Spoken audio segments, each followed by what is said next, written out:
get it. I don't know about no quitting. I'm trying to. The things I noticed about you is, and I noticed it because I noticed it from an artist standpoint, but I noticed every time, seems like almost every time I record with you, I sound better. Why? And I mean, I see you, but you tell me. I don't want to throw my assumptions out there. I want you to tell me. I'm always tweaking. I'm always tweaking some shit, trying to figure out how I can get the perfect sound in my head. And that's it. Cause one day it's right now I'm at a good spot. Right now I'm liking how we're sounding. Mm-hmm. But coming up from those times, man. Like, bro, you was the first. When I was in the apartment, yeah. Go ahead. When I was in the apartment, it was tweaking every day. Like, if you go through my timeline and look through some of my old photos, you would see, like, one day I'm gonna have this, and then you might see a motherfucking for sale sign. I got this shit, I'm selling this shit, because I want something else now. I need to figure out some shit. Maybe I didn't really need this, or maybe this added to the sound, maybe this took away from the sound. So I'm always poking and messing around with shit until I can get that sound that I really want. And that's all it was. And the more you work with me, the more we kind of learn each other. Right. And so things become a little bit easier. I'm always cautious when I first record somebody. Like, even speaking yesterday I had like 2 brand new artists. I had 2 brand new artists that came in. And you know, as I was mixing this stuff, the first artist I didn't really have that much time because they only got like an hour, so we had to record real fast, and then we're mixing. So I just wanted to just make sure that I had their vocals sounding right, which I think it did. I think it came out pretty good. But you think? Yeah, I think. Hold on. Let me stop you right there.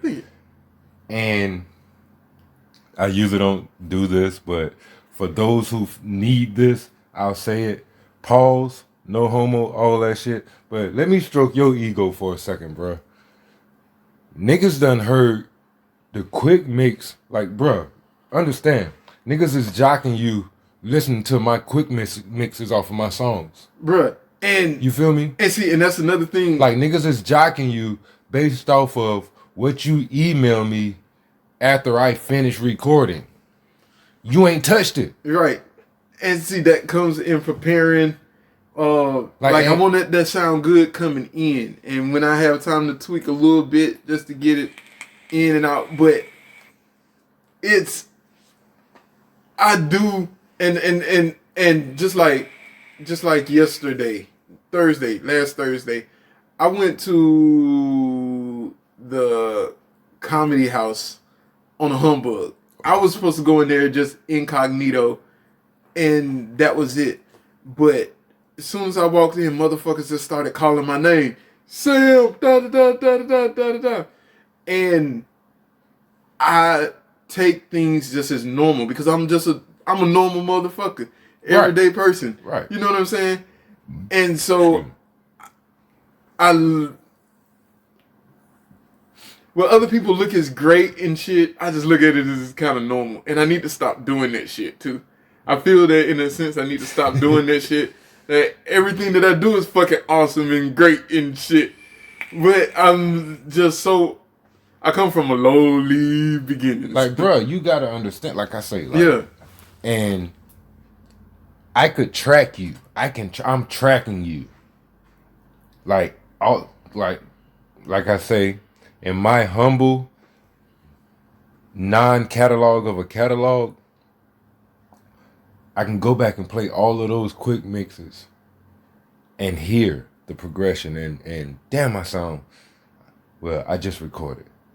Then the next one, damn, that shit sound better. Then the third one, you actually came in and was like, hey, bro, try da-da-da-da. Now this one sounds better. Then by the time you get to, say, the quick mix of Iraq and all of that,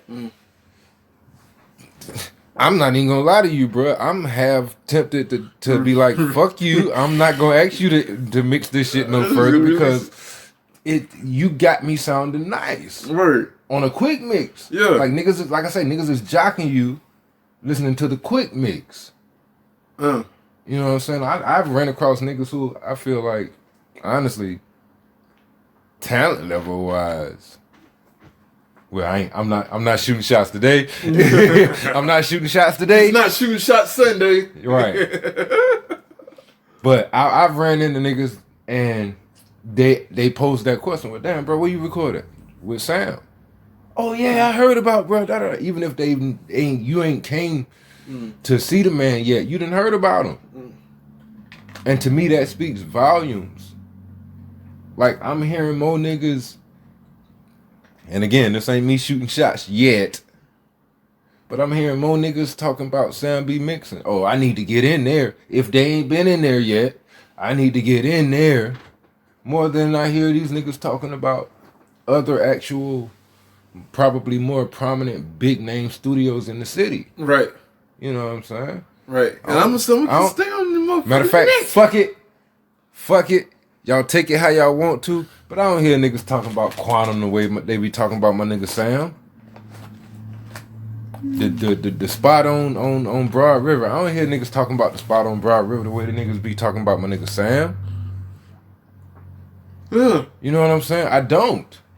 And maybe that's just me, and maybe my lowly self is only tapped into a certain level and a certain group of artists around here.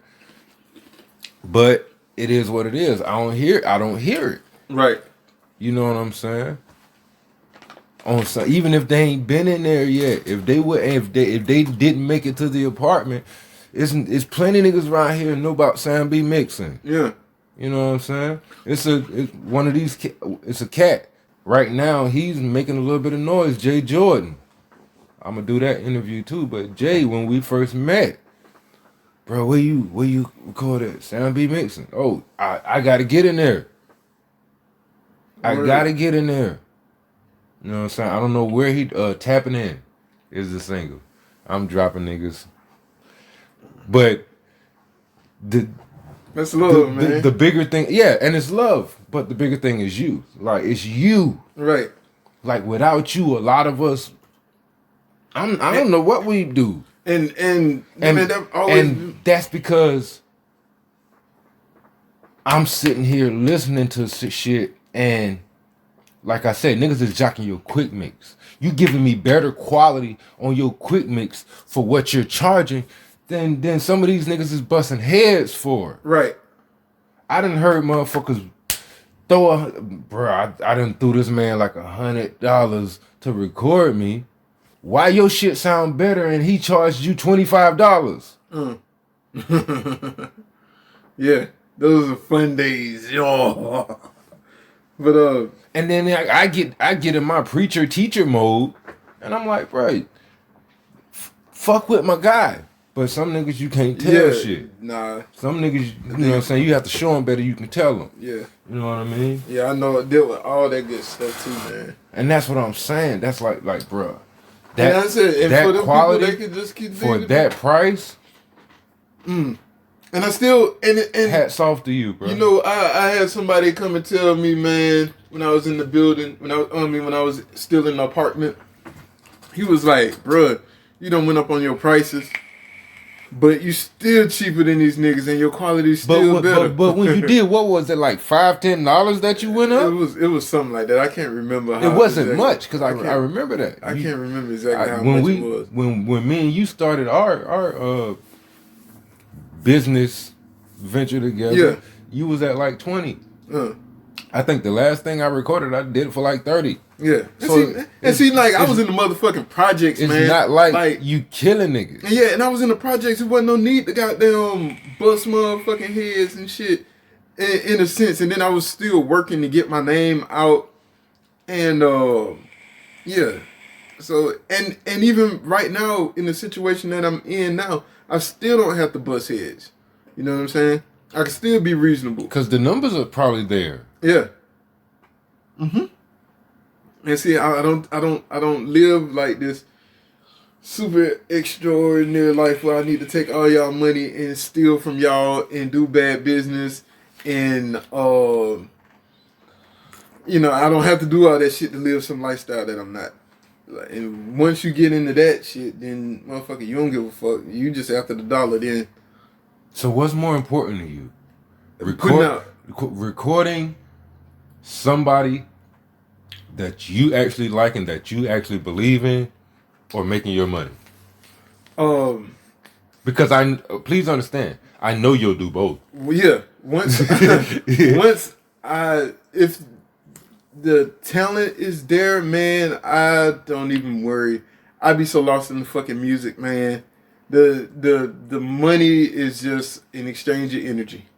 It's just an exchange of me tapping some buttons. But when I get to be the first one to hear this good music, I be the first motherfucker next to the artist, man. Like, bro, who's hearing this shit, and I know this shit hard, and I like what I like. I like the music that I like, and so when I hear that shit, it's just a win situation. It's a win-win situation for me. yeah. I get paid to hear some of the dopest shit, and right now my main thing is making sure that everybody hear this dope shit, even if the artists don't want to push that shit. Give me that goddamn music. I'm about to upload this bitch. I'll send you your motherfucking splits. I will send you your splits, but this bitch about to get uploaded, and we about to push this motherfucker whether you want to or fucking not. As long as you got the damn beat, long as you own the beat, goddamn, you ain't gotta push that motherfucker. Best believe you'll see email. Yeah. But yeah, that's my biggest thing right now is just trying to get. And that seems genuine because I'll never forget your reaction to Geronimo. Yeah, that shit was fucking amazing, man. It's coming. Yeah. Your reaction.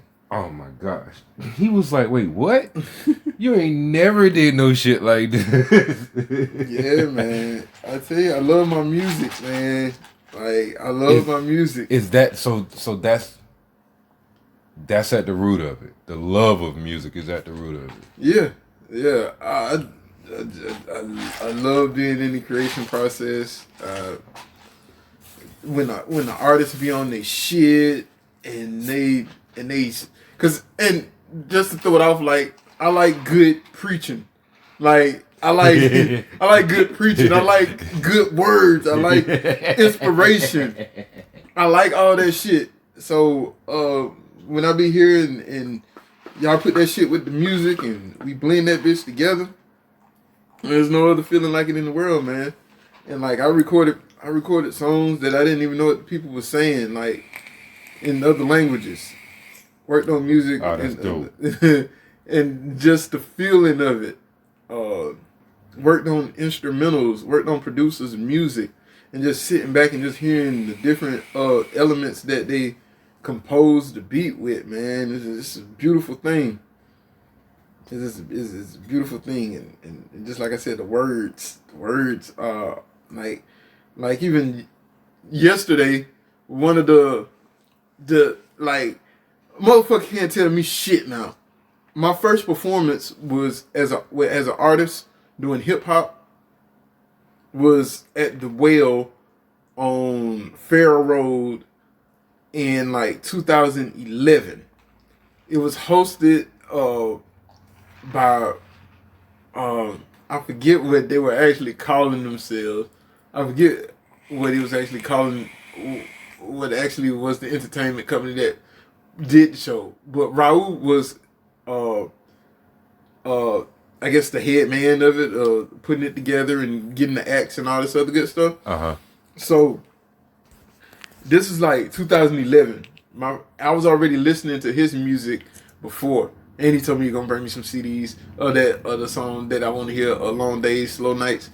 And I would walk around with a Walkman beating the hell out this shit, depressed, trying to figure out what's my next move and shit, because this is before I was doing music. I was just a fan of music. Okay. And so I was already listening to him, and I would listen to that song in the middle of my Pac and my David Banners and all the type of music that I love. And they were independent local artists. I ran back into them, found out that they was doing the show, and I was like, bro, I know you from somewhere. So boom, I made that link. So we did the show, my first performance in ever doing hip hop. We came, and now 10 years later almost, I had him in the studio, and I'm working, and he's particular with his music. So just to have him that came and gave me that opportunity, somebody music who I was listening to way back when, now here in 2021, recording his new music with me, that is a fucking honor. And he was killing that shit. He did like 3 songs, ain't killed nobody, just dropped straight motherfucking he ain't killed nobody with no gun, but goddamn, them words are gonna fry motherfuckers. Them words are gonna fry motherfuckers. Well, his shit drop. Hopefully, I don't disappoint you too much, but the next one I do with you, I'm killing somebody. Okay, word. Nah, it's okay. It's okay because everything, just like I said, and even with the violence and the ass shaking and everything, everything has its place. And bro, I know a lot of times when I get to talking about music that I admit to being a hater of some stuff, but at the same time, I understand that things have their place. There's a pecking order. Mm-hmm. But for me, my issue comes at when you put certain things over certain things.